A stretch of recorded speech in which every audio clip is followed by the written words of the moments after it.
In this video, you'll learn how to transfer cryptocurrency from Binance to another wallet.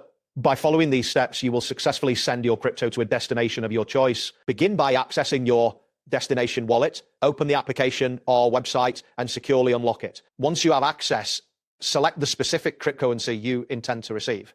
It is crucial to copy the wallet address accurately. Pay attention to the blockchain network associated with the cryptocurrency, as using the wrong network can lead to a loss of funds. After copying the address, double-check its accuracy to ensure that you have the correct information before proceeding. Next, navigate to the Binance platform. Once you are logged in, locate and select the wallet option from the main menu. In the drop-down, click on Withdrawal to initiate the transfer process.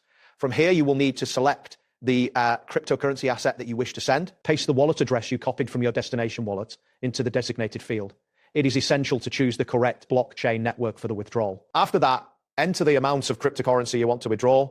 Before confirming the transaction, take a moment to review the applicable withdrawal fees, as they can vary by asset. After confirming the details, proceed with the withdrawal by clicking the appropriate button. At this point, Binance will process your request. You may see a loading indicator or confirmation message on the screen. It may take a few moments for the transaction to be processed depending on network congestion and the asset being transferred. Once the transaction is complete, you will receive a confirmation notification. To confirm that the transfer was successful, you should track the transaction using a blockchain explorer. Enter the transaction hash provided by Binance to view the status of your transfer.